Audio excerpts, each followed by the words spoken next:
Hello વિદ્યાર્થી મિત્રો, આપણે ક્રેશ કોર્સની અંદર ચર્ચા કરી રહ્યા છીએ.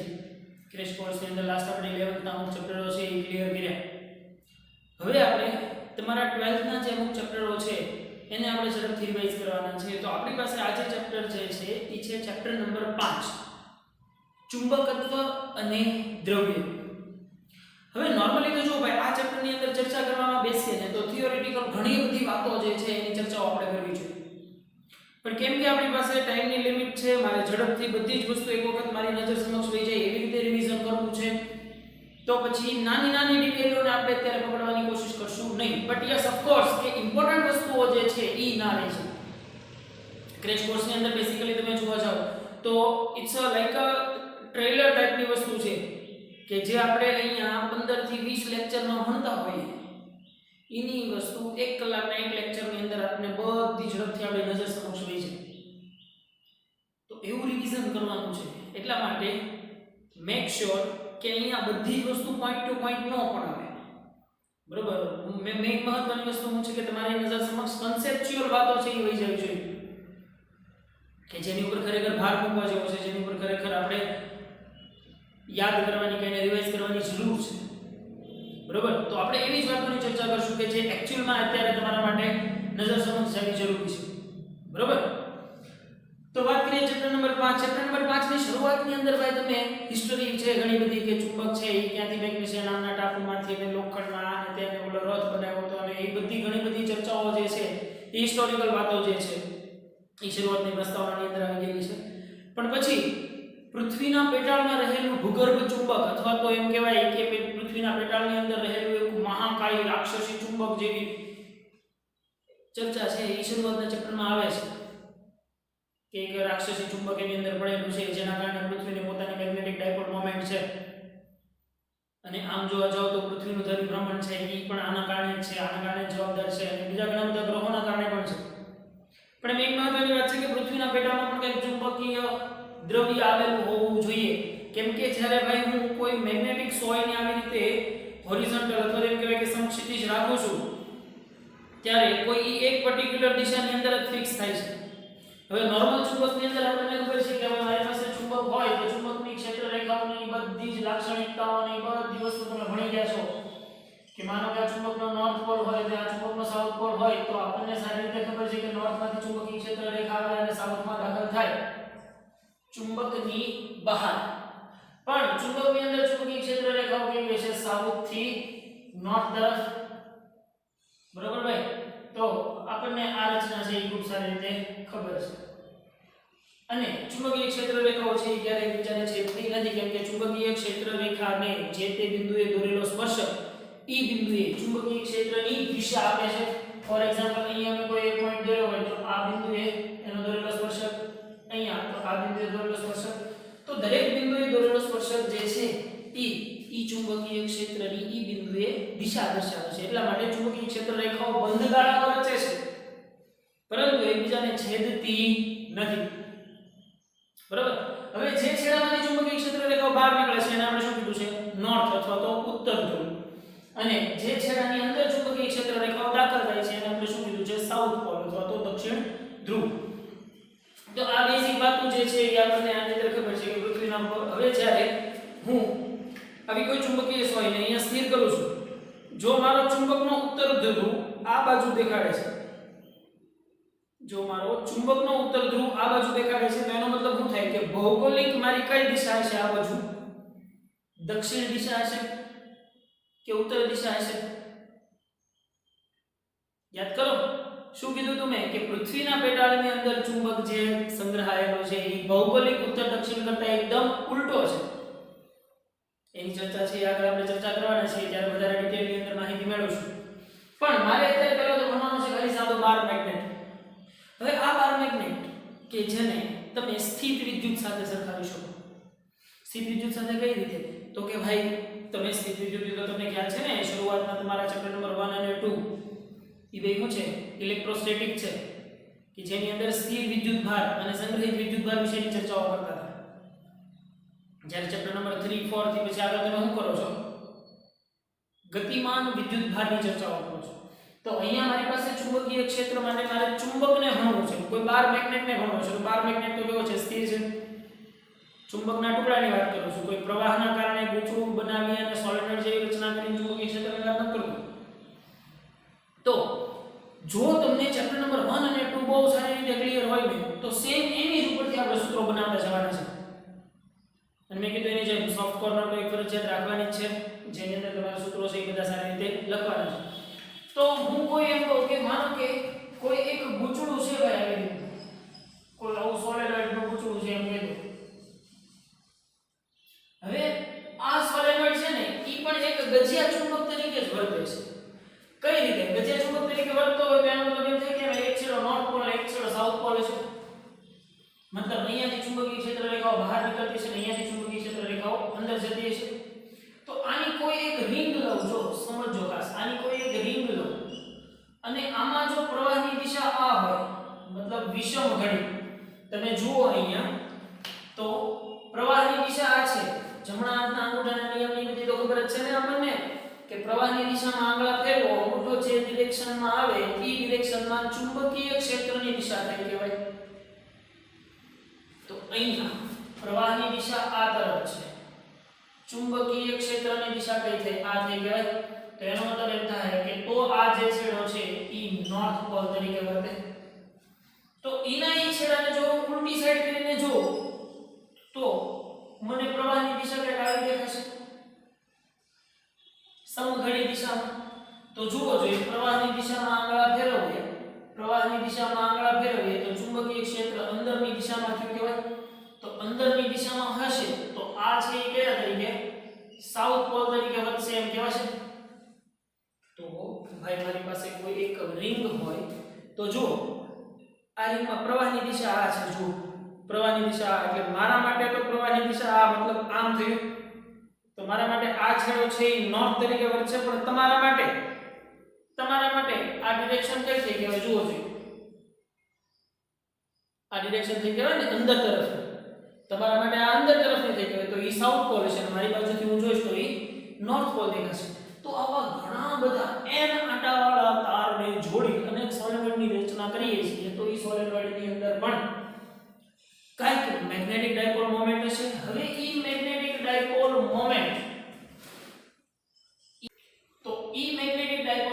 જે છે ઈ મેગ્નેટિક ડાયપોલ મોમેન્ટને હું m વડે દર્શાવું તો ઈ મેગ્નેટિક ડાયપોલ મોમેન્ટ થશે n I a જેટલી થશે.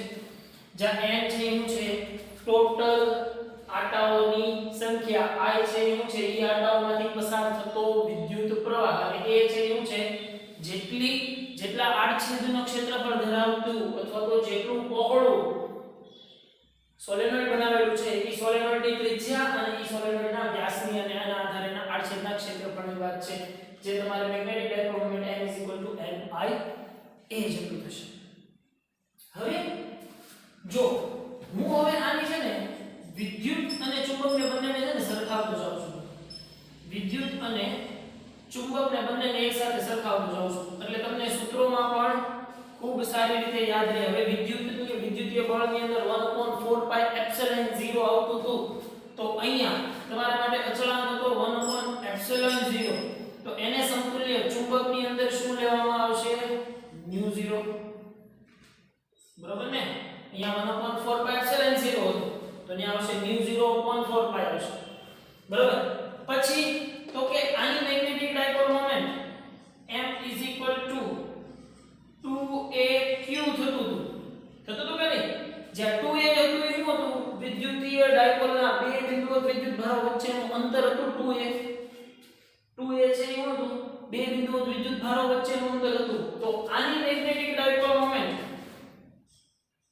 m = જો સોલેનોઇડ તરીકે લો તો ni થશે હો ભાઈ. પણ હું અહીંયા વાત કરું છું ગજિયા ચુંબકની તો અહીંયા થશે 2lp. ખાસ યાદ રાખો આ 2l છે એ શું છે? ચુંબકની કુલ લંબાઈ છે. બરોબર? અહીંયા જે 2a છે એ શું છે? બે બિંદુઓ વિદ્યુત ભારો વચ્ચેનું અંતર છે. એમ એની જેમ જ અહીંયા 2l છે એ શું છે? બે ધ્રુવમાન એટલે શું થશે? ધ્રુવમાન p. કોઈ ચુંબક હોય તો ચુંબક હોય ઘણા બિંદુનો તો એનો n નોટ સાઉથ પોલ કેટલો પ્રબળ છે એને કહેવાય છે એનું ધ્રુવમાન p. એને કહેવાય છે એનું ધ્રુવમાન p. બરાબર. તો n તમારી પાસે શું આવશે? n મળશે તમને 12p. બરાબર. હવે અહીંયા તમે વિદ્યુત માટે અક્ષ ઉપર અને વિષુવવૃત્ત ઉપર એવા કંઈક મેળવ્યા હતા. તો હું અહીંયા સૌથી પહેલા વાત કરું તો કે વિષુવ રેખા પર. તો અહીંયા પણ પહેલા વાત કરી લઉં વિષુવ રેખા પર. તો કે તમને અહીંયા વિષુવ રેખા ઉપરની ચુંબકીય ક્ષેત્ર એટલે વિદ્યુત ક્ષેત્ર કેટલું મળતું હતું? તો કે એ તમને મળતું હતું એની dipole moment p upon 4 pi epsilon 0 r cube મળતું હતું. તો અહીંયા ડાયપોલ મોમેન્ટ ને જો અહીંયા ડાયપોલ મોમેન્ટ ને p કહેતા હતા. સોરી, અહીંયા ડાયપોલ મોમેન્ટ ને p કહેતા હતા. અહીંયા ધ્રુવમાન ને p કહીએ છીએ એટલે સંજ્ઞાઓમાં ફેરફાર ન થઈ જાય ખાસ. તો અહીંયા શું થશે? p ની બદલે શું થશે? મેગ્નેટિક ડાયપોલ મોમેન્ટ m અથવા તો કેપિટલ M upon जो 4 pi epsilon 0 છે તેની બદલે શું થઈ જશે? 1 over epsilon 0 equal to mu 0. તો mu 0 upon 4 pi m r cube. તો આ તમને શું મળશે? નાના ડાયપોલ માટે વિદ્યુત ક્ષેત્ર રેખા અને ચુંબકીય ક્ષેત્ર રેખા કોના માટે? વિષુવવૃત્ત માટે મળી. હવે તમારે આની આ વસ્તુની ચર્ચા કરવાની છે અક્ષ માટેની. તો કે અક્ષ પર વિદ્યુત ક્ષેત્ર અને અક્ષ પર ચુંબકીય ક્ષેત્ર. તો અક્ષ માટે શું થતું હતું? અક્ષ માટે તમને મળતું હતું 2p upon 4 pi epsilon 0 r cube. તો અહીંયા તમને મળશે mu 0 upon mu 0 2m upon 4 pi r cube. તો આ બે વસ્તુ તમને શું મળી ભાઈ? વિષુવવૃત્ત ઉપર અને અક્ષ ઉપર વિદ્યુત ક્ષેત્ર અને ચુંબકીય ક્ષેત્રનું મૂલ્ય. એટલે આ તમને મળ્યું છે કોઈ ચુંબક માટે એના વિષુવ રેખા ઉપરના ચુંબકીય ક્ષેત્ર શોધવાનું સૂત્ર અને આ એની અક્ષ ઉપરનું ચુંબકીય ક્ષેત્ર શોધવાનું સૂત્ર. ક્લિયર ભાઈ? હવે આટલી વસ્તુ શું ક્લિયર થઈ તો હજી આપણે મને ટોર્ક ની પણ વાત કરી દેવાય આવે. તો અહીંયા torque tau is equal to શું થતું ભાઈ? તો કે torque tau is equal to p into e થતું. p into e થતું. તો એવી જ રીતે અહીંયા ટોર્ક ટાઉ ઇઝ ગણ્યા p શું છે? Magnetic dipole moment. તો અહીંયા મેગ્નેટિક ડાયપોલ મોમેન્ટ શું આવશે? m. અહીંયા e શું છે? વિદ્યુત ક્ષેત્ર. તો અહીંયા શું આવશે? ચુંબકીય ક્ષેત્ર b. tau is equal to mb. તો આટલો ડિફરન્સ જે છે ભાઈ વિદ્યુત ક્ષેત્ર અને ચુંબકીય ક્ષેત્ર, જો આની લીધે જેમ વિદ્યુત સરખું ક્લિયર છે ને એટલે બધી ચુંબક બહુ આરામથી સરખું ક્લિયર થઈ જશે. બરોબર ભાઈ? એટલે ખાસ આની આ વસ્તુ છે ને એને ખૂબ સારી રીતે સમજી લેવાની છે. રેડી? તો વધીએ આપણે આગળ ભાઈ. એની વસ્તુમાં આ જે કોષ્ટક જે છે એ તમારા મટીરીયલ ની અંદર પણ ખૂબ સારી રીતે આપેલો છે. એટલે મેક શ્યોર કે એને પહેલા સરખી રીતે સમજજો, સારી રીતે ક્લિયર કરજો. તો જોઈએ એને રિલેટેડ એકાદ એમસીક્યુ કે ગજિયા ચુંબકની અંદર ક્ષેત્ર રેખાઓ, ગજિયા ચુંબકની અંદર ચુંબકીય ક્ષેત્ર રેખાઓ ક્યાંથી છે? S થી N તરફ હશે. હશે કે નહીં? S થી N તરફ હશે. તો જોઈએ બીજું એક કે એક સોલેનોઇડની લંબાઈ સોલેનોઇડની ચુંબકીય ચાર્જ માત્રા ms છે. તેમાંથી વહેતો પ્રવાહ 2 એમ્પિયર. જો વિદ્યુત પ્રવાહ 4 એમ્પિયર થાય તો નવી ચુંબકીય ચાર્જ માત્રા. હવે ચુંબકીય ચાર્જ માત્રા અને પ્રવાહની શું સંબંધ છે? સમપ્રમાણતાનો સંબંધ છે. જો ભાઈ બધી વસ્તુ ગણવાનો બે હું તમને ડાયરેક્ટ આમ કહી દઈશ એટલે તમને સ્ટ્રાઇક થઈ જાય જોઈએ. m પ્રોપોર્શનલ ટુ i છે. જો પ્રવાહ કેટલો થાય છે? 2 એમ્પિયર માંથી 4 એમ્પિયર પ્રવાહ બમણો, તો ડાયપોલ મોમેન્ટ પણ કેટલી થઈ જશે? બમણી પહેલા કરતા. એની પછી એક ચુંબકનું ધ્રુવમાન 5 એમ્પિયર × મીટર છે અને તેની ચુંબકીય લંબાઈ 10 સેન્ટીમીટર છે. તો તેની ચુંબકીય ચાર્જ માત્રા ગણો. જો ભાઈ તમને લંબાઈ l આપી દીધેલી છે, લંબાઈ l આપી દીધેલી છે, ધ્રુવમાન p આપી દીધેલું છે. તો મેગ્નેટિક ડાયપોલ મોમેન્ટ n = શું થશે? 12p. થઈ છે કે નહીં ભાઈ? સિમ્પલ વસ્તુ છે આ.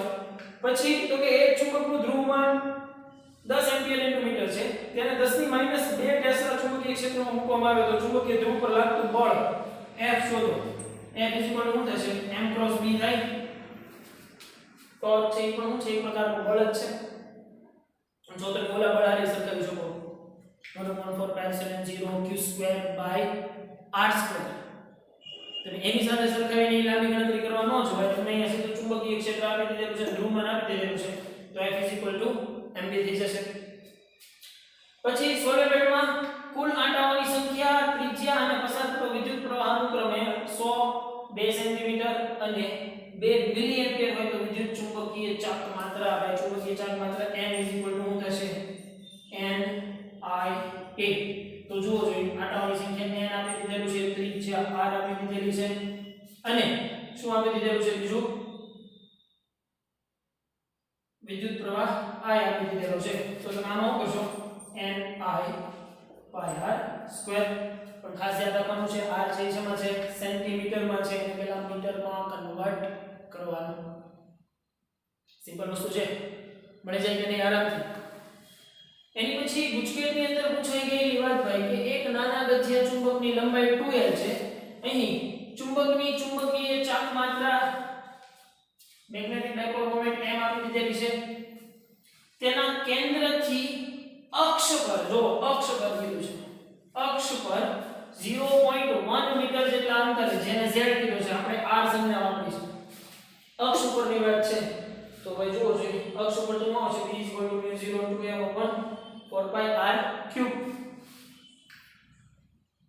તો અંતરે ચુંબકીય ક્ષેત્ર શોધો ગુજકેટની અંદર સિમ્પલ વસ્તુ પૂછાઈ ગઈ અક્ષ છે એટલે શું આવશે μ0 2m/4πr³ અથવા તો μ0/4π2m/r³ બરોબર ને સિમ્પલ વસ્તુ છે આરામથી સમજી શકો એવી છે હવે વાત કરીએ આપણે ભાઈ કે નિયમિત ચુંબકીય ક્ષેત્રમાં મૂકેલા વિદ્યુત ડાયપોલ પરની વર્તણૂક હવે વિદ્યુત ડાયપોલ પરની વર્તણૂક છે ને એને ખાસ સરખી રીતે સમજવાની છે ભાઈ કે કોઈ સમાન ચુંબકીય ક્ષેત્ર હોય તો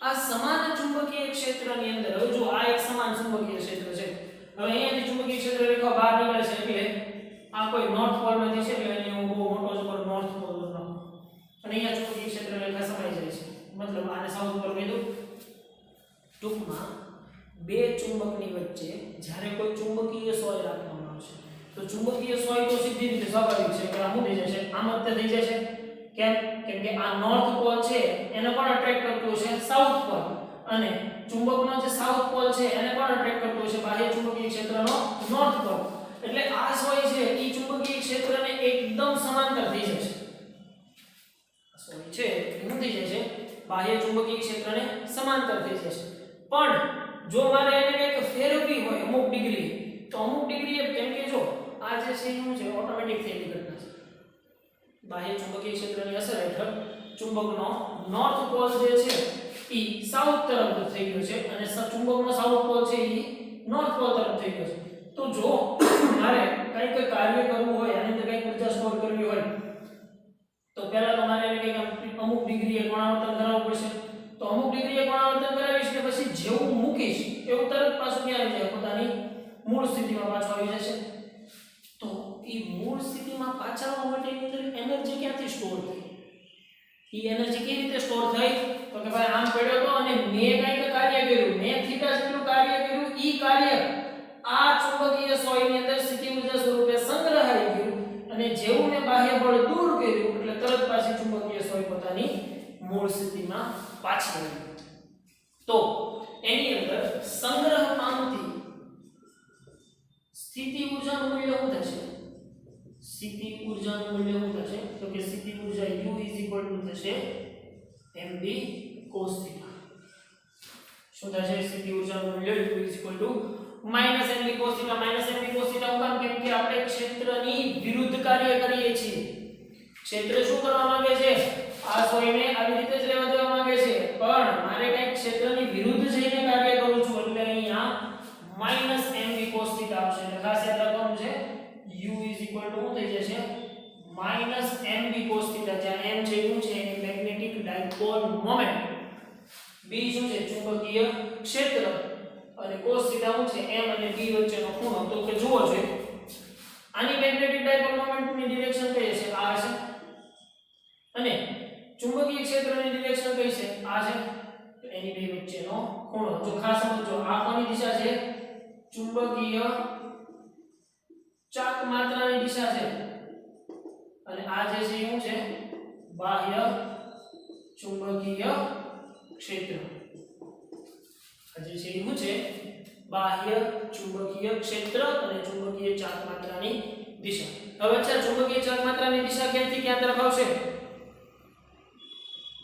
ચુંબકીય ચાક માત્રાની દિશા હંમેશા સાઉથ થી નોર્થ તરફ હશે સમજાય છે આપણે જો ઓલાની અંદર ઋણ થી ધન વિદ્યુત ડાયપોલની ડાયપોલ મોમેન્ટની દિશા ક્યાં હતી ઋણ થી ધન હતી તો અહીંયા પણ મેગ્નેટિક ડાયપોલ મોમેન્ટની દિશા અથવા તો એમ કહો ને ભાઈ કે ચુંબકની અંદર ચુંબકીય ક્ષેત્રની દિશા હશે ને ઈ એની મેગ્નેટિક ડાયપોલ મોમેન્ટની દિશા થશે તો અંદર કઈ થી ક્યાં સુધીની છે તો કે સાઉથ થી નોર્થ ની છે તો એની મેગ્નેટિક ડાયપોલ મોમેન્ટની દિશા પણ કઈ થઈ સાઉથ થી નોર્થ થઈ કહેવાય ક્લિયર તો આટલી વસ્તુ છે તેને આપણે ખાસ સરખી રીતે ક્લિયર કરશું ભાઈ જોઈએ હવે આના રિલેટેડ અમુક ટાઈપ ઓફ એમસીક્યુ અને દાખલાઓ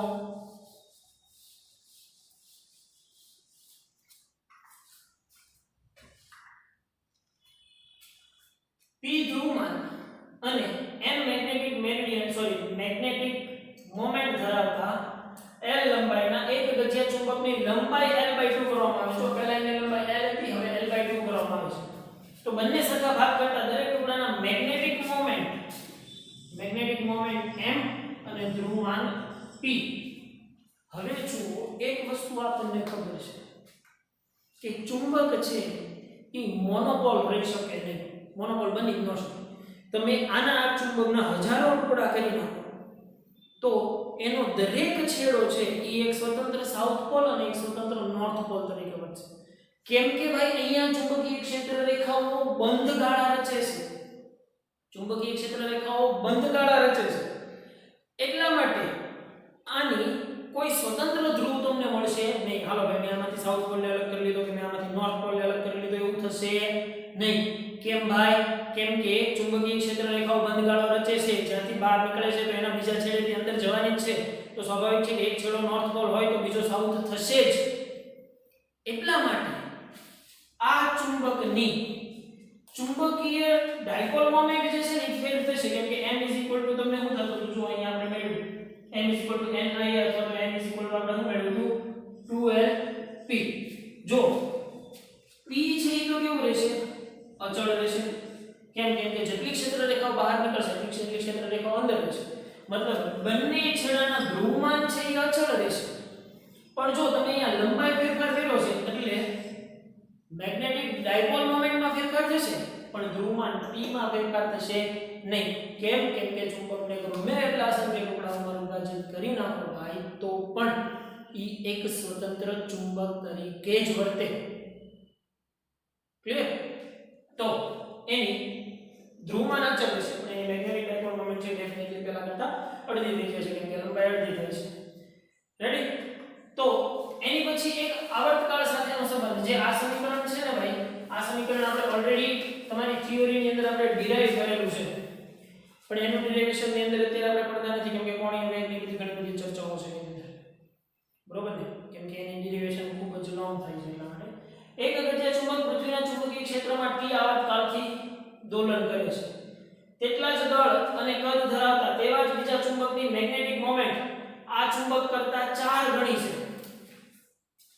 મેગ્નેટિક ડાયપોલ મોમેન્ટ 4 ગણી છે તો તેનો આવર્તકાળ કેટલો થશે તો કે ભાઈ આવર્તકાળ t આપણને ખબર છે આવર્તકાળ t 2 pi under root 1 upon m into h જ્યાં m શું છે દળ નથી એની મેગ્નેટિક ડાયપોલ મોમેન્ટ છે તો એનો મતલબ એમ થયો કે આવર્તકાળ t proportional to 1 upon under root m થશે જ્યાં m છે શું છે એની મેગ્નેટિક ડાયપોલ મોમેન્ટ છે પણ જો દળની પણ વાત કરતા હોઈએ ને તો t proportional to under root m થઈ જશે આ છે ને એ દળ છે અને આ ચુંબકીય ચાક માત્રા છે ચુંચા બરાબર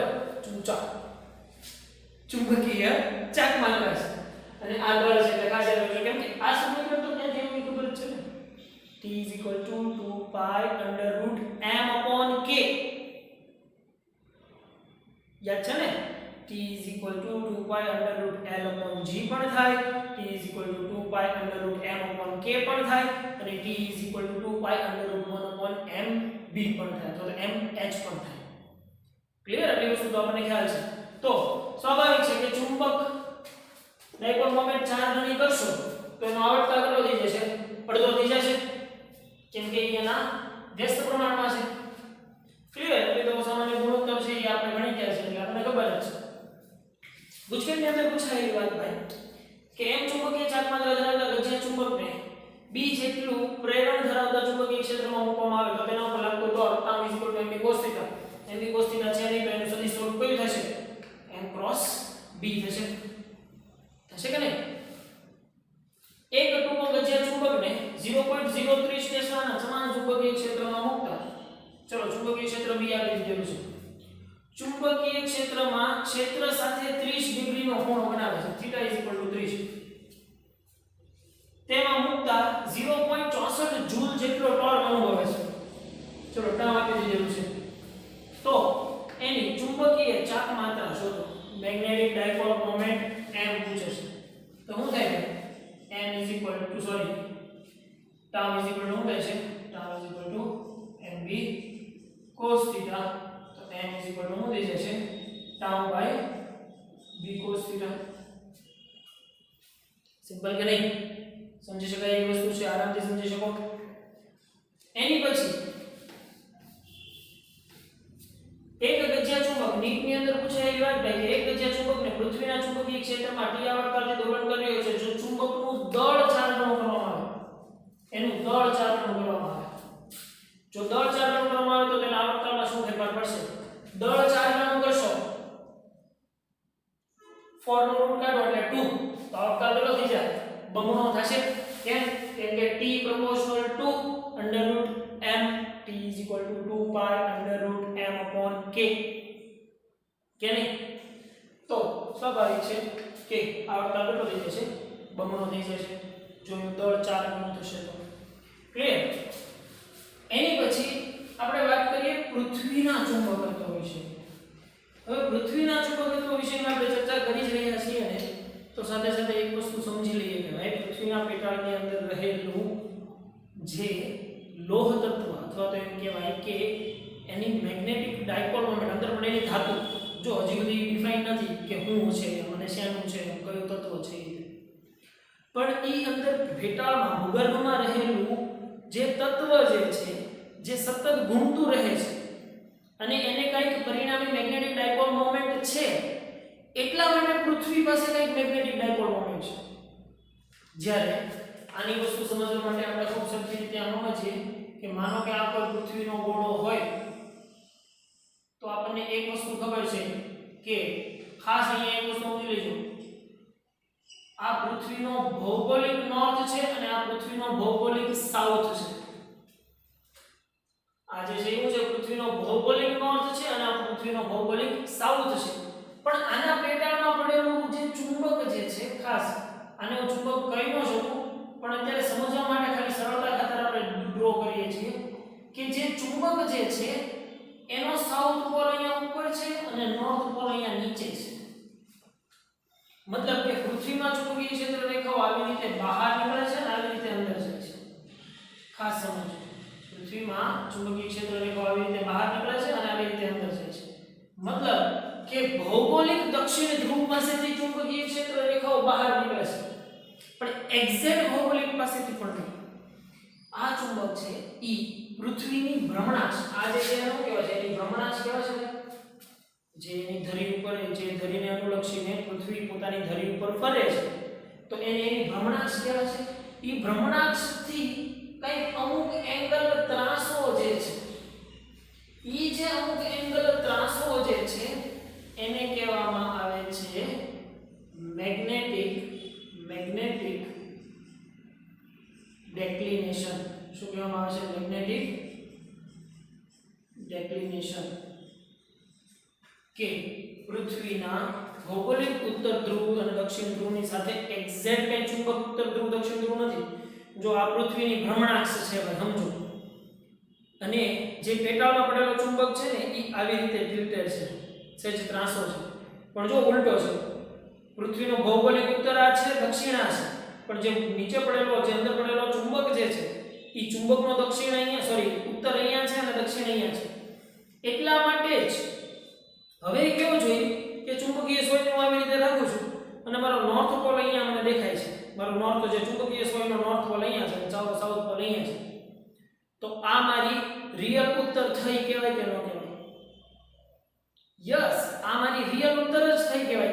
કેમ કે આ નોર્થ પોલ પૃથ્વીના સાઉથ પોલને એટ્રેક્ટ કરશે. પૃથ્વીના સાઉથ પોલને એટ્રેક્ટ કરશે એટલે આમાંથી આમ ગોઠવવાની ટ્રાય કરશે, એટલે એ સાઉથને સમતુલ્ય રહેવાની ટ્રાય કરશે. તો એની બે વચ્ચે જે એંગલ બને છે એ સમથિંગ 11.3 ડિગ્રીનો છે. કેટલો છે ભાઈ? આ જે એંગલ બને છે આ એંગલ છે એ લગભગ બરાબર 11.3 ડિગ્રી જેટલો છે. તો આ 11.3 ડિગ્રી જેટલું મેગ્નેટિક ડિક્લિનેશન છે એમ કહેવાય. તો હવે જો ભાઈ હવે આની આ વસ્તુને હું બીજી રીતે દર્શાવું કે આ પૃથ્વીનું ભૌગોલિક ઉત્તર દક્ષિણ છે, આ નોર્થ પોલ, આ સાઉથ પોલ, અને આ જે છે શું છે પૃથ્વીનું ચુંબકીય ચુંબકીય નોર્થ પોલ અને ચુંબકીય સાઉથ પોલ છે.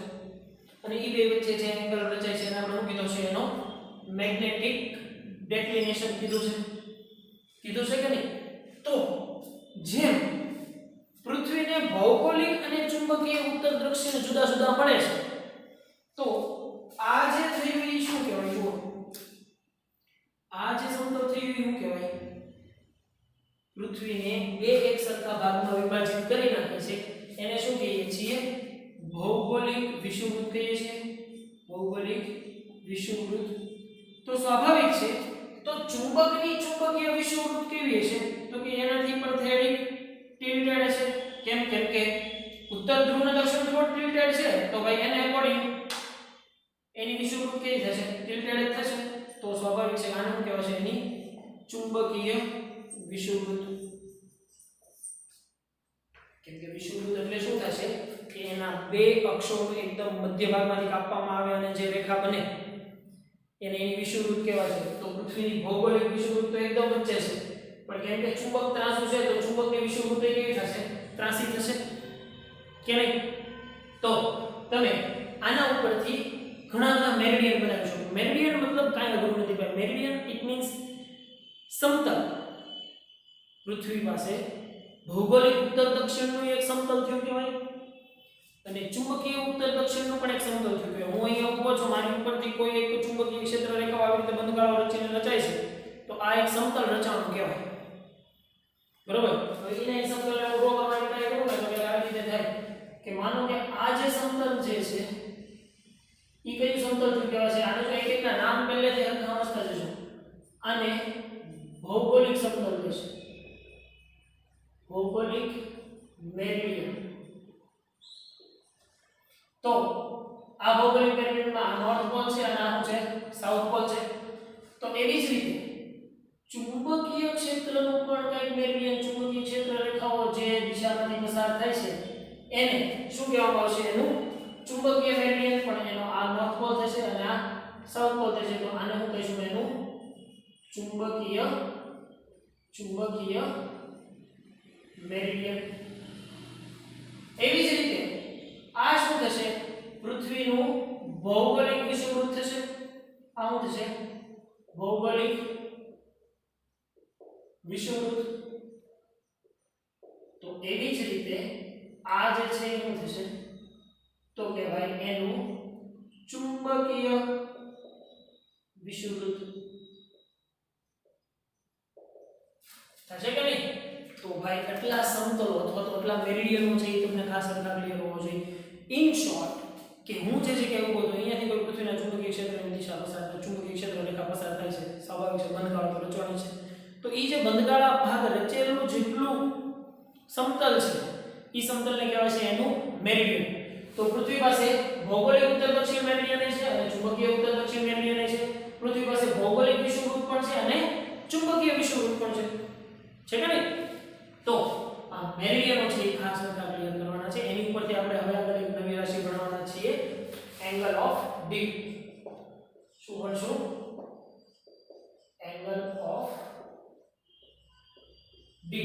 અથવા તો એને ડીપ એંગલ પણ કહેશું. તો આ એંગલ ઓફ ડીપ છે એ છે શું? હવે તમે સમજો કે મેં મારા હાથમાં કોઈ ચુંબકીય સોય રાખી છે, આને બેઝિકલી પ્રેક્ટિકલી જ સમજાશે તો વધારે મજા આવશે. ચુંબકીય સોય રાખેલી છે. હવે આ ચુંબકીય સોય મેં અત્યારે આવી રીતે ગમે એમ ભરતી હતી, મેં આવી રીતે રહી ગઈ અને સ્થિર થઈ. તો એક વસ્તુ ક્લિયર થઈ, આ મારો ઉત્તર ધ્રુવ છે, આ મારો દક્ષિણ ધ્રુવ છે. પણ આ ચુંબકીય સોયને તમે ધ્યાનથી નિરીક્ષણ કર્યું હોય ને તો એ માત્ર આવી રીતે જ નથી ફરતી, સાથે સાથે કંઈક આવી રીતે પણ ડીપ થયા કરે છે. તો આવી રીતે ડીપ થવું એનો મતલબ શું સમજાશે કે ભાઈ જુઓ, આ ચુંબકીય સોય છે એનો નોર્થ પોલ અહીંયા ડીપ થાય છે. ડીપ થવો મતલબ નમે છે. તો જો પહેલા તો આ એનું છે હોરિઝોન્ટલ ઘટક છે. ખાસ સમજવાનું, હોરિઝોન્ટલ ઘટક સમક્ષિતિજ ઘટક એટલે મારી એક્ઝેક્ટ સામેનો આ છે એવું કહ્યું કે ભાઈ સમક્ષિતિજ ઘટક થયો કહેવાય, અને આ જે છે એ કયો થયો કહેવાય લંબ ઘટક થયો કહેવાય. એટલે ખાસ સમજો કે મેં કોઈ ચુંબકીય સોય રાખેલી છે, માનો કે અહીંયા આ હોરિઝોન્ટલ ઘટક છે અને આ વર્ટિકલ કોઈ લંબ ઘટક છે. તો મેં ચુંબકીય સોય છે ને અહીંયા રાખી હતી, પણ ઈ ચુંબકીય સોય છે ને એક્ઝેક્ટ જો સમજો, આ ચુંબકીય સોય એક્ઝેક્ટ આમ રહેવાને બદલે કંઈક આવી રીતે થોડીક ડીપ થાય છે. તો એણે હોરિઝોન્ટલ સાથે પણ કંઈક એંગલ બનાવ્યો છે થીટા, જેને એનો એંગલ ઓફ ડીપ કહેવામાં આવે છે. હવે આવું થવા પાછળનું રીઝન શું છે સમજો કે જો મારો નોર્થ પોલ ડીપ થાય તો એનો મતલબ શું થાય કે આ જગ્યાએ પૃથ્વીનો સાઉથ પોલ સ્ટ્રોંગ હશે. મતલબ તમે પૃથ્વીના સાઉથ પોલ ઉપર છો, પૃથ્વીના ચુંબકીય સાઉથ પોલ ઉપર. એટલે એનો મતલબ પાછો એવો થાય કે તમે પૃથ્વીના ઉત્તર ધ્રુવમાં છો. કન્ફ્યુઝન ન કરતા, ચુંબકીય સોય છે એનો નોર્થ પોલ ડીપ થયો છે.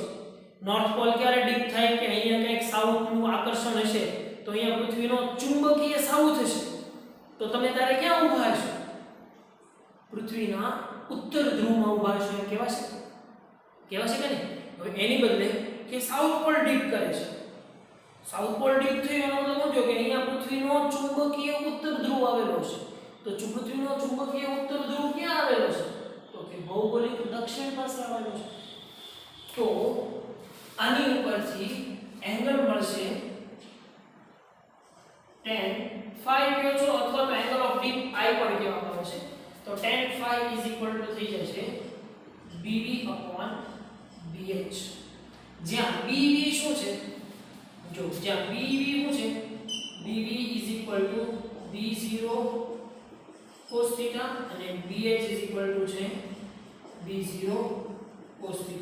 જેમાં આ એંગલ છે શું છે? હોરિઝોન્ટલ સાથે બનાવેલો કોણ, તો ત્યારે cos θ ની વેલ્યુ આ થશે. અને આ જે એંગલ છે એ પણ θ' અથવા તો θ કહી દો વિવાદ નથી. એના મૂળ ચુંબકીય ક્ષેત્ર એ સમક્ષિતિજ અથવા તો લંબ સાથે બનાવેલો ખૂણો. તો BV અને BH ની આ પ્રમાણેની વેલ્યુ જે છે એ તમને મળે.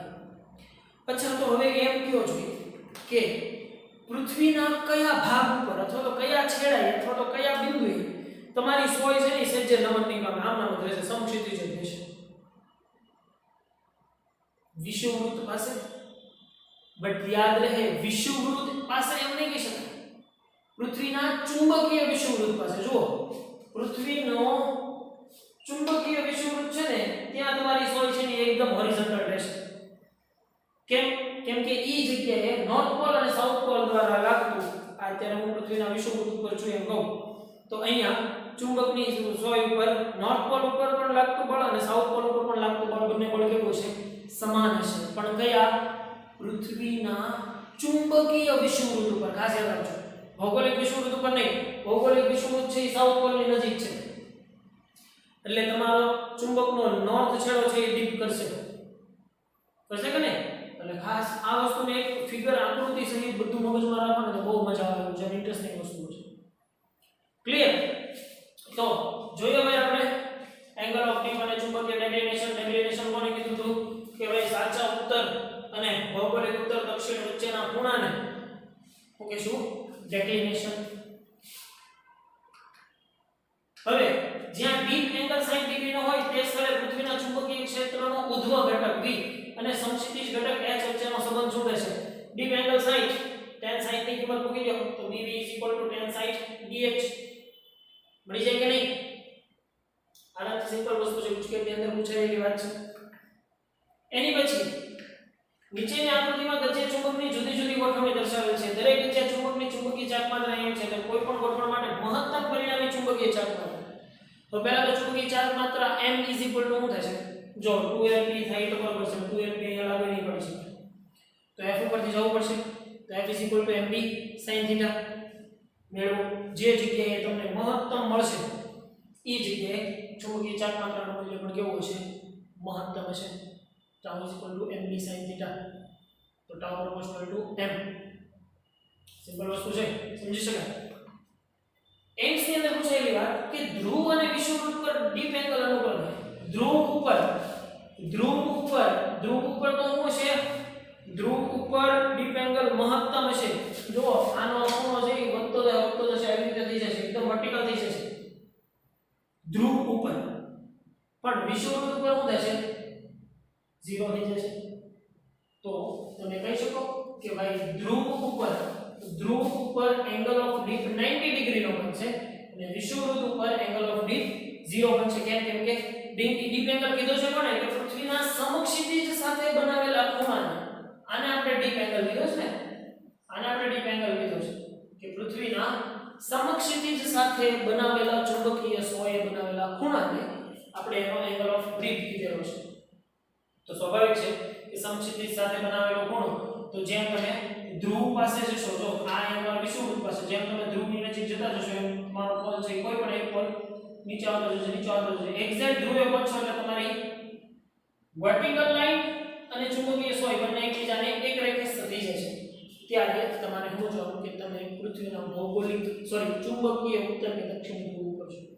ભૌગોલિક ઉપર એક્ઝેક્ટ એવું નહીં થાય, ત્યાં કંઈક ઓછો રહેશે. તો સમજે ને આખી આકૃતિ 3D માં મગજમાં આવી ગઈ હોય એટલે કોઈ સ્થળે પૃથ્વીના ચુંબકીય ક્ષેત્રનો સમક્ષિતિજ ઘટક અને શિરોલંબ ઘટક સમાન હોય તો ત્યાં ડીપ એંગલ કેટલો? ચુંબકીય ક્ષેત્રનો સમક્ષિતિજ અને શિરોલંબ ઘટક સમાન હોય, મતલબ d અને ph સમાન. તો આનો મતલબ એમ થાય કે tan phi = 1. ક્યારે થાય tan phi = 1? phi = tan inverse 1. પડી જાય. સિમ્પલ વસ્તુ છે. 1. પછી નીચની અંદર પૂછાયેલી વાત કે m ચુંબકીય ચાક માત્રા ધરાવતા એક ચુંબકને મેરિડિયનમાં 90 ડિગ્રી જેટલું ફેરવવા માટે કરવું પડતું કાર્ય એ જ ચુંબકને આપેલ મેરિડિયનમાં 60 ડિગ્રી જેટલું ફેરવવા માટે કરવું પડતું કાર્યના n ગણું થાય છે. તો n નું મૂલ્ય શોધો. હવે એક વખત કાર્ય u mb sin θ mb cos θ mb cos θ થાય છે અને બીજી વખત u prime mb cos θ થાય છે. અહીંયા θ છે એ 90 ડિગ્રી છે, અહીંયા θ છે એ કેટલો છે? 60 ડિગ્રી છે. પણ જેટલું થાય છે એના કરતા n ગણું થાય છે, મતલબ u prime nu થાય છે. તો હવે સરખાવી લો આને બેને ભાઈ. સરખાવી શકે નહીં nu. તો n mb cos θ mb cos θ n ને સૂત્રમાં બતાવી લો. mb ની જરૂર નથી, cos લેવો ને cos 60. સરખાવી શકે નહીં, આરામથી સિમ્પલ વસ્તુ છે, સમજી શકો. એની પછી મેગ્નેટાઇઝેશન અને મેગ્નેટિક તીવ્રતા. હવે આ મેગ્નેટાઇઝેશન અને મેગ્નેટિક તીવ્રતા છે એને ખૂબ સારી રીતે ક્લિયર કરવાની છે ભાઈ.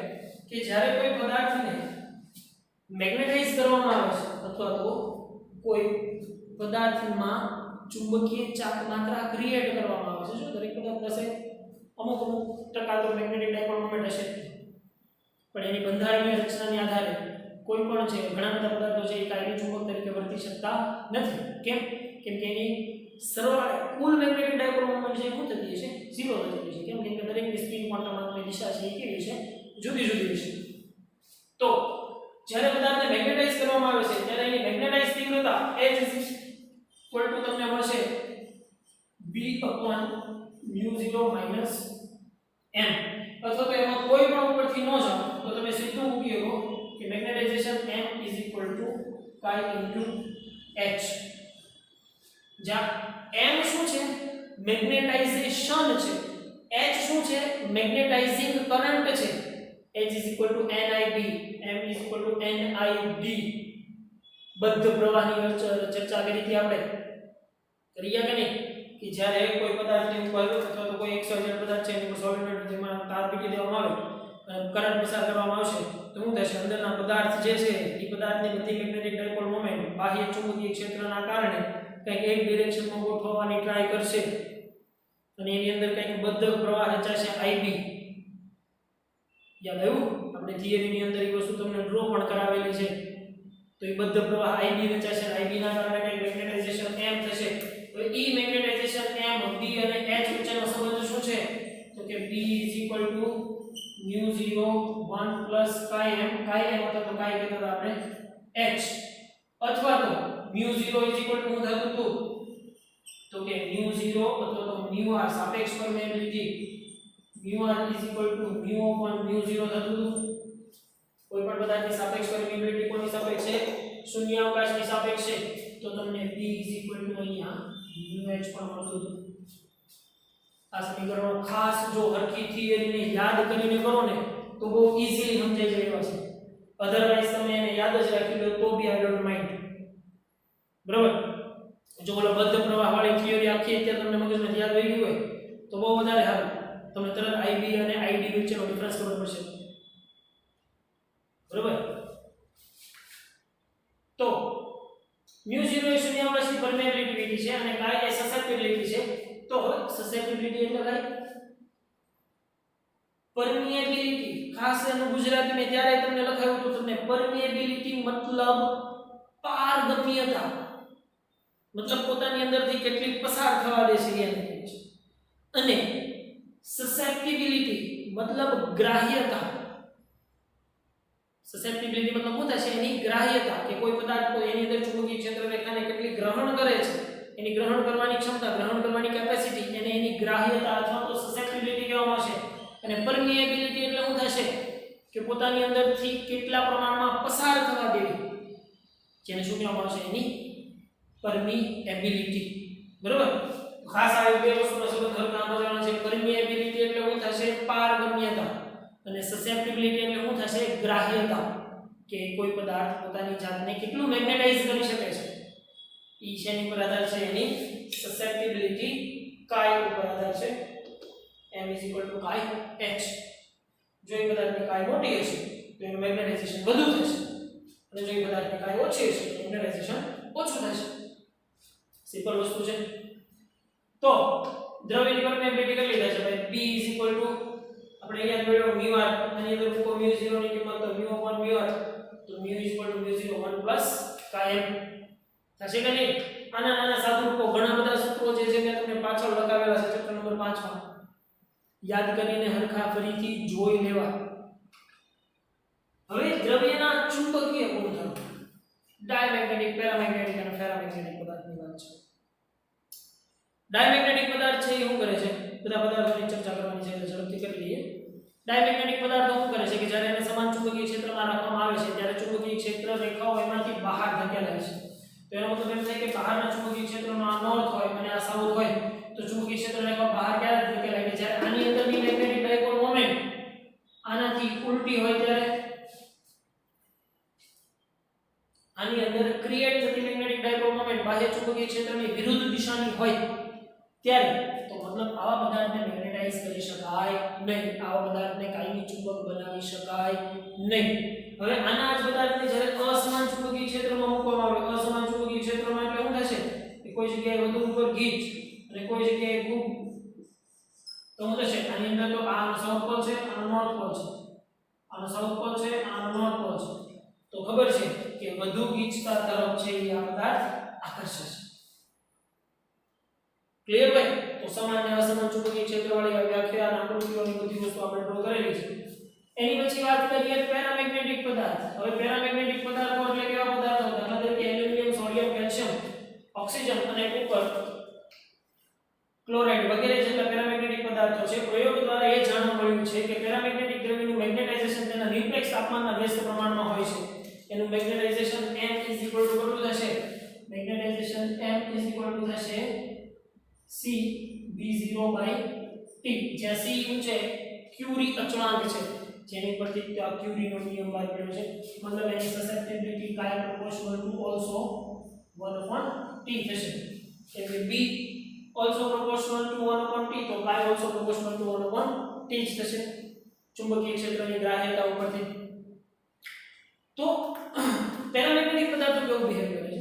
તો કે ભાઈ પેરામેગ્નેટિક પદાર્થોની મેગ્નેટિક ડાયપોલ મોમેન્ટ તો બધી બાહ્ય ચુંબકીય ક્ષેત્રની દિશામાં જ ગોઠવાશે. પણ જેવું બાહ્ય ચુંબકીય ક્ષેત્ર દૂર કરશું એટલે તરત પદાર્થ પાછો પોતાની મૂળ સ્થિતિમાં પાછો આવી જશે. એનાથી કાયમી ચુંબક બનાવી શકાતું નથી. માત્ર પેરામેગ્નેટિક પદાર્થો શેમાં વપરાય છે? તો કે ભાઈ ઇલેક્ટ્રોમેગ્નેટ જેવી રચનાઓ માટે પેરામેગ્નેટિક પદાર્થોની રચના હોય છે.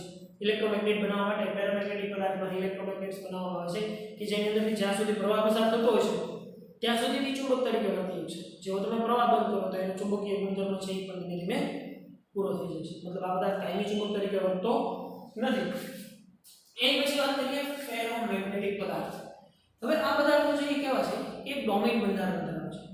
જ્યારે આ બધા પદાર્થો છે ને ડાયમેગ્નેટિક અને પેરામેગ્નેટિક, એ બધા પદાર્થોને પોતાના અણુ દીઠ સ્વતંત્ર મેગ્નેટિક ડાયપોલ મોમેન્ટ છે. જ્યારે ફેરોમેગ્નેટિક પદાર્થ પાસે ડોમેઇન બંધારણ કે એક પરમાણુઓનું એવું ઝુંડ અથવા તો એવું જૂથ કે જેની બધાની મેગ્નેટિક ડાયપોલ મોમેન્ટની દિશા એક જ છે, પણ એની પણ કે રહેલા બીજું કોઈ પરમાણુનું ઝુંડ કે જેની મેગ્નેટિક ડાયપોલ મોમેન્ટની દિશા અલગ છે. તો આવા ડોમેઇન બંધારણ ધરાવતા, ડોમેઇન એટલે કોને કહેવાય છે? કે જેની અંદર રહેલા દરેક અણુની મેગ્નેટિક ડાયપોલ મોમેન્ટ સમાન દિશામાં હોય એવા અણુઓના જૂથને એક ડોમેઇન કહેવામાં આવશે. તો આવા ડોમેઇન બંધારણ ધરાવતા ફેરોમેગ્નેટિક પદાર્થમાંથી કાયમી ચુંબકો બનાવવામાં આવે છે. જ્યારે એને બાહ્ય ચુંબકીય ક્ષેત્રમાં મૂકવામાં આવે છે ત્યારે એ મેગ્નેટાઇઝ થાય છે, અને જ્યારે બાહ્ય ચુંબકીય ક્ષેત્ર દૂર કરવામાં આવે છે તો છતાં પણ એ પોતાનો મેગ્નેટાઇઝેશનનો ગુણધર્મ જાળવી રાખે છે. મતલબ એનું ચુંબકત્વ છે એ જાળવી રાખે છે. એના માટે ફેરોમેગ્નેટિક પદાર્થોમાંથી જ કાયમી ચુંબકો બનાવવામાં આવે છે. આવા ડોમેનની બધું થિયોરેટિકલ વાત છે, તમે સમજી શકો કે લાક્ષણિક ડોમેનનું પરિમાણ 1 mm જેટલું હોય છે અને આ ડોમેનમાં લગભગ 10^11 જેટલા પરમાણુઓ આવેલા હોય છે. શરૂઆતમાં લગભગ ડોમેનનું મેગ્નેટાઇઝેશન અસ્તવ્યસ્ત બદલાતું અને તેથી સમગ્ર જથ્થાઓનું કોઈ મેગ્નેટાઇઝેશન હોતું નથી. આ હકીકત આકૃતિમાં તમને દર્શાવેલી છે. પણ જેવું બાહ્ય ચુંબકીય ક્ષેત્રમાં મૂક્યું એટલે આ બધા ડોમેન જે આડાવાળા હતા એ બધા ક્યાં થઈ ગયા? એક રેખસ્થ થઈ ગયા, એક જ સરખી ડિરેક્શનમાં થઈ ગયા.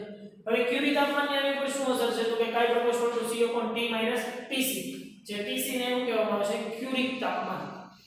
હવે આ પદાર્થને અમુક તાપમાન કરતાં વધુ તાપમાન લઈ જવામાં આવશે તો એનું ડોમેઇન બંધારણ તૂટશે, અને જો ડોમેઇન બંધારણ તૂટે તો ફેરોમેગ્નેટિક પદાર્થ છે એ શેમાં? પેરામેગ્નેટિક પદાર્થમાં રૂપાંતર થઈ છે. ફરીથી અમુક તાપમાન સુધી પદાર્થને તમે ગરમ કરો છો, ગરમ કરવાથી જ્યાંથી એનું ડોમેઇન બંધારણ તૂટવા મળે ને એ તાપમાનને એનું ક્યુરિક તાપમાન કહેવામાં આવશે. કેમ કે ત્યારે એ પદાર્થ ડોમેઇન તૂટી જાય એટલે હવે શું થઈ ગયો? પેરામેગ્નેટિક પદાર્થ થઈ ગયો કહેવાય ને. હવે એ ફેરોમેગ્નેટિક પદાર્થ રહ્યો નથી. કેમ કે ફેરોમેગ્નેટિક પદાર્થની લાક્ષણિકતા તો શું છે? એની પાસે ડોમેઇન બંધારણ હોવું જોઈએ. તો ક્યુરિક તાપમાન કરતાં વધુ તાપમાને ફેરોમેગ્નેટિકને ગરમ કરતા એ પેરામેગ્નેટિકની અંદર રૂપાંતર થઈ જાય છે, અને એ પેરામેગ્નેટિકની અંદર રૂપાંતર થયા બાદ પદાર્થ છે કાયમી ચુંબક તરીકે વર્તી શકતો નથી. એટલે ખાસ આ ક્યુરિક તાપમાન વાળો પોઈન્ટ છે આપણે યાદ રાખશું. પૂછેલી અંદર પૂછેલી કે વાત કે જ્યારે એક પદાર્થને અનિયમિત ચુંબકીય ક્ષેત્રમાં મૂકવામાં આવે છે ત્યારે તે પ્રબળ ચુંબકીય ક્ષેત્ર તરફ પરિણામી બળ અનુભવે છે. તો પ્રબળ ચુંબકીય ક્ષેત્ર તરફ પરિણામી બળ અનુભવે તો એ પદાર્થ કયો છે? જો ભાઈ ફેરોમેગ્નેટિક પદાર્થ છે તો તટસ્થ રહેશે, ડાયમેગ્નેટિક અપ્રબળ તરફ જાય છે, પેરામેગ્નેટિક પદાર્થ પ્રબળ તરફ. કેમ કે એની મેગ્નેટિક ડાયપોલ મોમેન્ટ છે એ લગભગ બરાબર બાહ્ય ચુંબકીય ક્ષેત્રની દિશામાં હોય છે એટલા માટે. તો શું આવશે? Answer C. એની પછી નીચેની અંદર પૂછેલી વાત કે એક ડાયામેગ્નેટિક પદાર્થને એક પ્રબળ ચુંબકની આસપાસ રાખવામાં આવે તો ડાયામેગ્નેટિક પદાર્થને એક પ્રબળ ચુંબકની આસપાસ, મતલબ અનિયમિત ચુંબકીય ક્ષેત્રમાં જે પ્રબળ ચુંબકીય ક્ષેત્રવાળો ભાગ છે એની નજીક ડાયામેગ્નેટિક પદાર્થ રાખો તો ચુંબક દ્વારા આકર્ષણ અનુભવે. ઓબ્વિયસ વાત છે કે ચુંબક દ્વારા આકર્ષણ તો અનુભવશે નહીં, કેમ કે ડાયામેગ્નેટિક કીધો, જો પેરામેગ્નેટિક કીધો તો એ વાત સાચી પડે કે ચુંબક તરફ આકર્ષણ પામે, પણ ચુંબક દ્વારા અપાકર્ષણ અનુભવશે. કેમ કે પદાર્થ કયો છે? ડાયમેગ્નેટિક છે, જે અસમાન ચુંબકીય ક્ષેત્રમાં નબળા ચુંબકીય ક્ષેત્ર તરફ ગતિ કરે છે. કયા પ્રકારના દ્રવ્યમાં મેગ્નેટિક સસેપ્ટિબિલિટી તાપમાન ઉપર આધારિત નથી? હવે તો વસ્તુ આપણે અહીંયા જોઈ કે ભાઈ એની સસેપ્ટિબિલિટી છે એ તાપમાનના સમપ્રમાણમાં છે તો જે મેગ્નેટાઇઝ થઈ શકતા હશે જે મેગ્નેટાઇઝ થઈ શકતા છે એ તાપમાન ઉપર અસર રાખતા હશે તો ડાય પેરા અને ફેરા એમાંથી કોણ મેગ્નેટાઇઝ નથી થઈ શકતું તો કે ડાયમેગ્નેટિક પદાર્થો છે એ મેગ્નેટાઇઝ થઈ શકતા નથી એ મેગ્નેટાઇઝ નથી થતા તો એનો મતલબ એ થાય કે એના તાપમાન સાથે પણ કંઈ સંબંધ હોય નહીં તો તમારો આન્સર શું આવશે ડાયમેગ્નેટિક પદાર્થો છે એ એની સસેપ્ટિબિલિટી તાપમાન પર કાંઈ આધાર રાખતી નથી એની પછી એન્સ ની અંદર પૂછાયેલી વાત કે ક્યુરી તાપમાન કરતા વધુ તાપમાને ફેરોમેગ્નેટિક પદાર્થનું ડોમેન બંધારણ તૂટશે ડોમેન બંધારણ તૂટી જાય તો એ શેમાં રૂપાંતર પામી જાય ફેરોમેગ્નેટિક પદાર્થમાં તો આન્સર શું આવશે કે ફેરોમેગ્નેટિક પદાર્થ શેમાં રૂપાંતર પામી જશે ફેરોમેગ્નેટિક કેમ કે ક્યુરિક તાપમાન કરતા વધુ તાપમાને ફેરોમેગ્નેટિક પદાર્થનું ડોમેન બંધારણ છે શું થાય છે તૂટે છે પછી છે ફેરોમેગ્નેટિક પદાર્થના ગુણધર્મોમાંથી ફેરોમેગ્નેટિક પદાર્થના ગુણધર્મોની સંક્રાંતિના તાપમાન મતલબ ફેરોમેગ્નેટિકમાંથી પેરોમેગ્નેટિકમાં રૂપાંતર થવા માટેના જરૂરી તાપમાન એટલે તાપમાન કહેશું આપણે એનો ક્રાંતિક તાપમાન અથવા તો ક્યુરી તાપમાન કહેવામાં આવશે કેમ કે ક્રાંતિક તાપમાને તો ચેન્જ થશે એની પછી વાત કરી નાખીએ ઝડપથી હિસ્ટોલિસિસ સાયકલની ભાઈ હિસ્ટોલિસિસ સાયકલ આપણે ઓલમોસ્ટ રીતે સમજી જ ગયા છીએ ઝડપથી એને આપણે રિવિઝન કરી નાખીએ હિસ્ટોલિસિસ સાયકલની અંદર આપણે શું શીખ્યા હતા ભાઈ કે જ્યારે કોઈ પદાર્થને મેગ્નેટાઇઝ કરવામાં આવે છે ત્યારે એની મેગ્નેટાઇઝની વર્તણૂક છે એ કેવી હશે તો કે ભાઈ આ જે છે એ બહારથી જે મેં લાગુ પાડેલો પ્રવાહ જેને Im કહેતા હતા અંદર H n Im અને આ જે છે એ પદાર્થની અંદર ઉદ્ભવતું ચુંબકીય ક્ષેત્ર B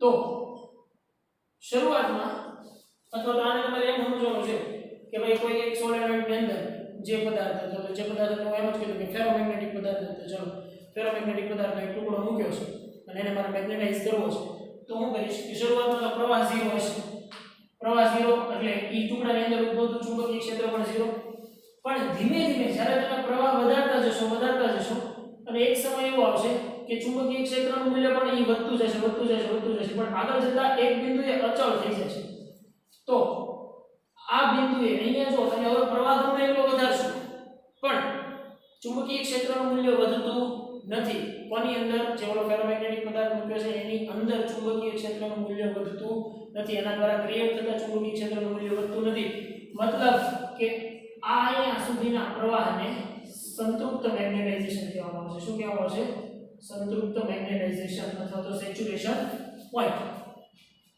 હવે આનાથી વધારે તમે h નું મૂલ્ય વધારશો તો કે b ના મૂલ્યમાં વધારો થશે નહીં હવે શું કરું છું કે જે સોલેનોઇડની અંદર જે ડિરેક્શનમાં પ્રવાહ આવ્યો હતો એના કરતા ઉલટી ડિરેક્શનમાં હવે પ્રવાહ આપું છું મતલબ કે પહેલાના બધા ડોમેન એક ડિરેક્શનની અંદર ગોઠવાઈ ગયા છે કેમ કે જ્યારે પ્રવાહ છે આ ડિરેક્શનમાં હતો હવે પ્રવાહની દિશા હું ઉલટાવું છું તો પ્રવાહની દિશા ઉલટાવી છે એટલે ઓબ્વિયસ વાત છે કે જે બધા ડોમેન એક ડિરેક્શનમાં હતા એની બદલેથી અમુક ડોમેન છે શું થશે તૂટશે તો એ અમુક ડોમેન છે એ એની મેગ્નેટિક ડાયપોલ મોમેન્ટની દિશા ફેરવશે અને આગળ જતા જો એક પોઈન્ટ એવો આવશે કે જ્યાં આ બિંદુ પાસે h is equal to 0 but b does not equal to 0 તો આ બિંદુને શું કહેવામાં આવશે એની રિટેન્ટિવિટી શું કહેવામાં આવશે એની રિટેન્ટિવિટી આ પોઈન્ટને કયો પોઈન્ટ કહેવામાં આવશે એની રિટેન્ટિવિટી મતલબ કે બાહ્ય પ્રવાહ 0 કરવામાં આવ્યો જો h 0 કરવામાં આવ્યો છતાં એનું ચુંબકીય ક્ષેત્ર 0 થયું નથી મતલબ ફેરોમેગ્નેટિક પદાર્થો છે એ કાયમી ચુંબક બનવાને લાયક છે તો હજી પાછું પ્રવાહ ઘટાડી અને પ્રવાહની દિશા ઉલટાવી તો પાછો એક સમય એવો આવશે એટલે અહીંયા શું થશે હવે જો આ બિંદુએ તમે જુઓ તો તમને ખબર પડે કે b 0 છે પણ h does not equal to 0 તો ઈ બિંદુને કહેવામાં આવશે એની કોર્સિવિટી શું કહેવામાં આવશે કોર્સિવિટી મતલબ કે ત્યારે બધું જ ડોમેન બંધારણ છે એવું થઈ ગયું છે પહેલા જેવું જ થઈ ગયું છે પદાર્થ છે એની કોઈ પરિણામી મેગ્નેટિક ડાયપોલ મોમેન્ટ છે નહીં તો ઈ પોઈન્ટને શું કહેવામાં આવશે એની કોર્સિવિટી હવે કોર્સિવિટી બાદ પણ h નું મૂલ્ય તમે વધારતા જશો આગળ એક પોઈન્ટ એવો આવશે કે આ ડિરેક્શનની અંદર અહીંયા તમને શું મળશે સંતૃપ્ત પ્રવાહ મળી જાય અથવા તો સંતૃપ્ત મેગ્નેટાઇઝેશન મળી જાય પછી એનાથી વધારે કંઈ પ્રવાહનું મૂલ્ય વધારવા છતાં હવે બધા ડોમેન આ ડિરેક્શનની અંદર ગોઠવાઈ ગયા છે તો પ્રવાહનું મૂલ્ય ગમે એટલું વધારશો તો પણ કાંઈ પદાર્થ નું જે ચુંબકીય ક્ષેત્ર છે એના મૂલ્યમાં વધારો થશે નહીં કેમ કે માનો કે 1000 ડોમેન હતા તો 1000 ની દિશા તો તમે ફેરવી નાખી તો એનાથી વધારે ચુંબકીય ક્ષેત્ર તમને મળવાનું જ નથી તો x નું મૂલ્ય વધારવું બેકાર છે એટલા માટે આ જે મૂલ્ય છે એ પાછું પડશે આમે જે મળ્યું તો યુનિટ સંતૃપ્ત વેલ્યુ પાછું તમે પ્રવાહ ઘટાડતા જાઓ અહીંયા તમને એક પોઈન્ટ મળશે કયો મળશે રિટેન્ટિવિટી નો પોઈન્ટ કે અહીંયા જો શું થઈ ગયું છે h 0 થઈ ગયું છે પણ b 0 થયું નથી તો એનું કહેવામાં આવશે એની રિટેન્ટિવિટી અને સેમ પાછી પ્રવાહની દિશા ઉલટાવી નાખો તો પાછો એક અહીંયા પોઈન્ટ મળશે આ પોઈન્ટને શું કહેવામાં આવશે એની કોર્સિવિટી કે જ્યારે b 0 છે પણ h ≠ 0 અને જો પાછું h નું મૂલ્ય વધારવામાં આવે તો પણ એના સંતૃપ્ત પ્રવાહનું મૂલ્ય છે એ કેટલું મળશે લગભગ બરાબર એટલું જ મળશે તો આ જે આખું ચક્ર છે એને હિસ્ટેરેસિસ ચક્ર અથવા તો BH ચક્ર પણ કહીએ છીએ હવે જેમ હિસ્ટેરેસિસ સાયકલની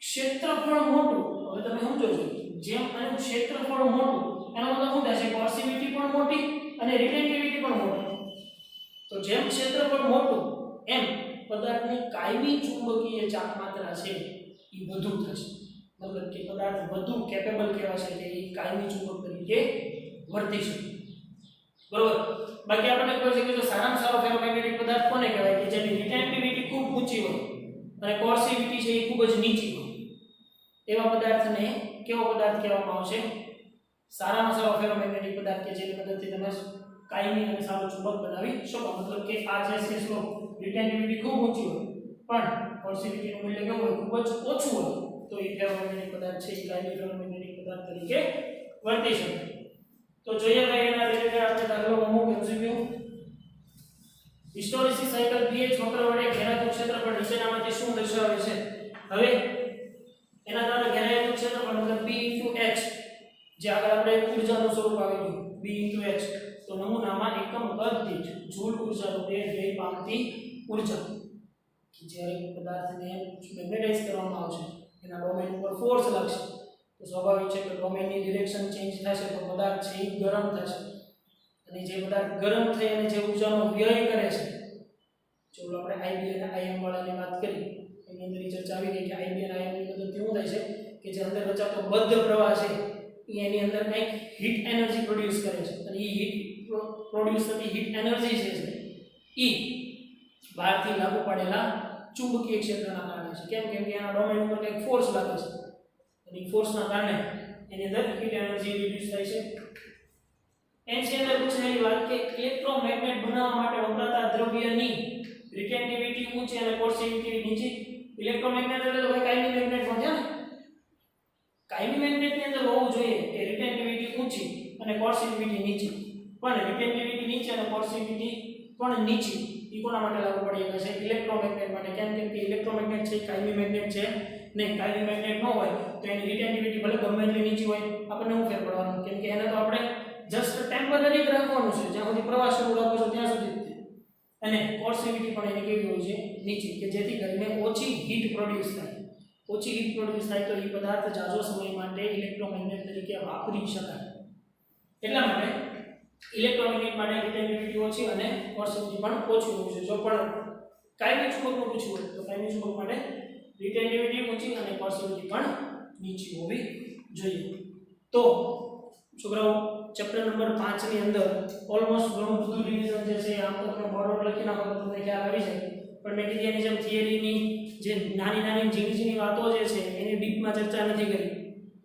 બરાબર કેમ કે ઓલમોસ્ટ ઘણું બધું થિયરિટિકલ વસ્તુઓ જે છે એ તમે જાણો છો પછી એની હિસ્ટ્રી ને એ બધી વસ્તુની ચર્ચા મારે અહીંયા ક્રેશ કોર્સની અંદર કરવાની જરૂર રહેતી નથી ઓકે ભાઈ તો ચેપ્ટર નંબર 5 ની અંદર આપણે અહીંયા સુધી રાખીએ મળીએ નેક્સ્ટ લેક્ચરથી